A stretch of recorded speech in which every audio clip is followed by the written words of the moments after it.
रहीम, मैं हूं जवेद इकबाल हजरा और आप देख रहे हैं न्यूज़ लाइन डिजिटल। ये जो मौजूदा हुकूमत आई है, ये जिस तरह हमारे वसाइल को, हमारे पैसे को, हमारे टैक्सेस के पैसे को बेदरेग इस्तेमाल कर रही है, इस पे तो ये मिसाल बिल्कुल फिट आती है कि माल मुफ्त और दिले बेरहम, अयाशियाँ करो।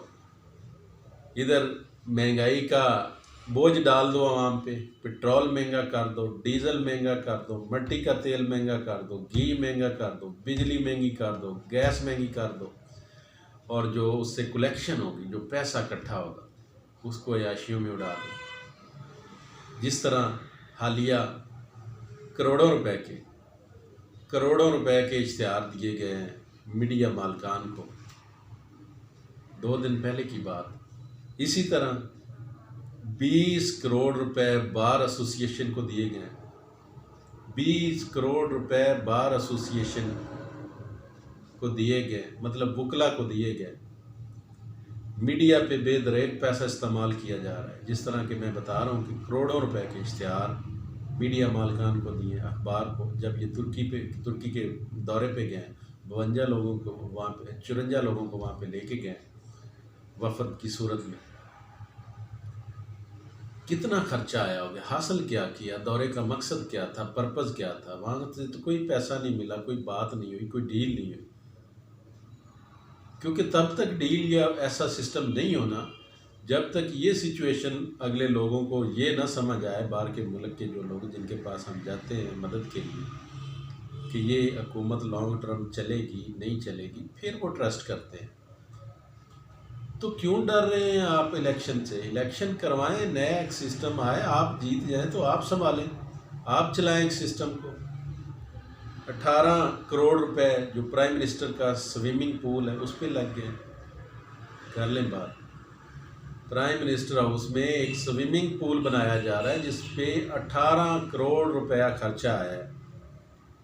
इसी तरह प्राइम मिनिस्टर की जो अपग्रेडेशन है उसको ठीक किया जा रहा है, उसको रिपेयर किया जा रहा है, उस पर 20 करोड़ रुपया खर्चा है। ये कहाँ से पैसा आ रहा है?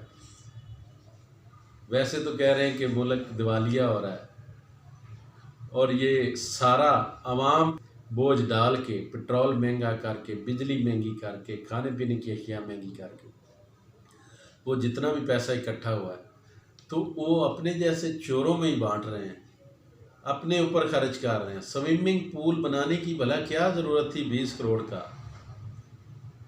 अपग्रेडेशन की क्या ज़रूरत थी प्राइम मिनिस्टर की? पहले भी तो चल ही रहा था, कोई ज़रूरी था? तुर्की जाने की, एडवर्टाइजमेंट करने की क्या ज़रूरत थी? करोड़ों रुपए के मीडिया मालकान को इश्तिहार दे दिए, क्या ज़रूरत थी? किस मकसद के लिए दी? इसका मतलब ये है ना कि खुला पैसा आ रहा है, आवाम की जेबों से जा रहा है, आवाम के खून पसीने की कमाई और अयाशियाँ ये लोग कर रहे हैं।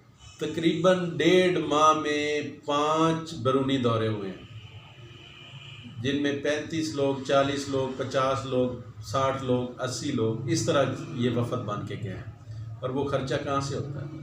वो खर्चा हमारे टैक्सेस का पैसा है। हम जो डेली पेट्रोल ख़रीद रहे हैं, हम डीज़ल ख़रीद रहे हैं, हम घी ख़रीद रहे हैं, उस पर जो हम पैसा दे रहे हैं वो टैक्सेस का पैसा इकट्ठा होकर ये लूट मार कर रहे हैं।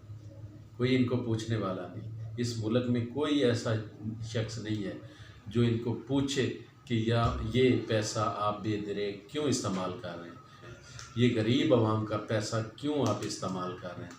इससे कबल जो प्राइम मिनिस्टर थे, पे जो चाहता था उसको सिर्फ चाय का कप मिलता था, साथ बिस्किट भी नहीं होते थे।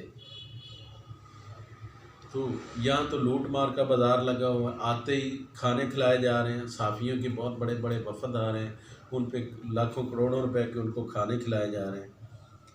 अगर बात करें मरियम साहिबा के हवाले से, तो मरियम साहिबा तो हुकूमत में नहीं है, तो फिर उनको प्रोटोकॉल क्यों दिया जा रहा है? 20 गाड़ियां दी गई हैं पुलिस जो उनके साथ जाती है, उसमें 25 मोटरसाइकिलें हैं और 200 मुलाजमीन हैं जो उसकी ड्यूटी दे रहे हैं, जो उसकी सिक्योरिटी दे रहे हैं। क्या वो कोई इतनी अहम है जिस पे ये इतना खर्चा कर रहे हैं? ये हुकूमत का, ये अपने पल्ले से थोड़ा कर रहे हैं।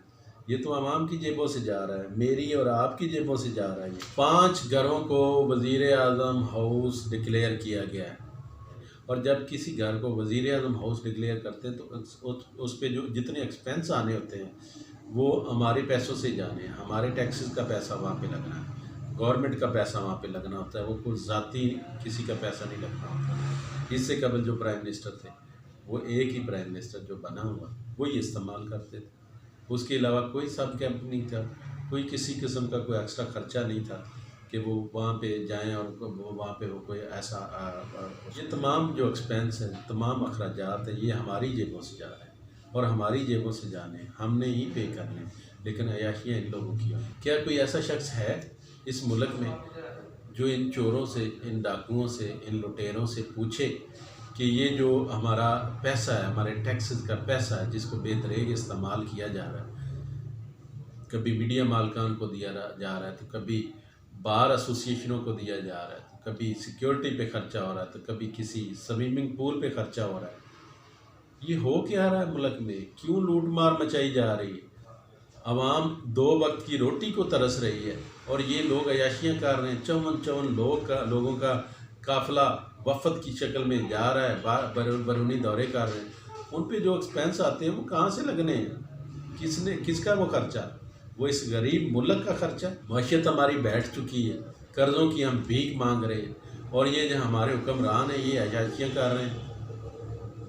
हमारे टैक्सेस का पैसा बेदरेग लुटाया जा रहा है, बेदरेग इस्तेमाल उसका किया जा रहा है। कभी इश्तिहारात की मद में दिया जा रहा है, कभी बार एसोसिएशनों को दिया जा रहा है, कभी कोई स्विमिंग पूल वहाँ पे बन रहे हैं, कभी जो सब कैंपस बनाए गए हैं वो वहाँ पे खर्च हो रहा है, सिक्योरिटी पे खर्चा हो रहा है। तो खुदारा कोई अगर इसका वाली वारस है इस मुल्क का तो ज़रा अवाम के खून पसीने की कमाई है, इसको बेदरेग इस्तेमाल ना होने दिया जाए। वैसे तो रात के 12 बजे भी अदालतें लग जाती हैं, क्या इस पे नोटिस किसी ने नहीं लेना? ये किसी की ज़िम्मेदारी नहीं है? क्या कोई ऐसा ज़िम्मेदार इदारा है वो नोटिस ले सकता है इस पे? वैसे तो हर बात पे सो मोटो नोटिस लिया जाता है, क्या इस पे कोई सो मोटो नोटिस लेगा कि ये जो अगर कोई इस मुल्क का वाली वारस है, कोई बच्चा है, तो खुदारा हमारे हाल पे रहम किया जाए अगर कोई वाली वारस है। इंशाअल्लाह मैं किसी और प्रोग्राम के साथ आपकी खिदमत में हाज़िर होंगे। तब तक मुझे दे इजाज़त। अल्लाह हाफ़िज़।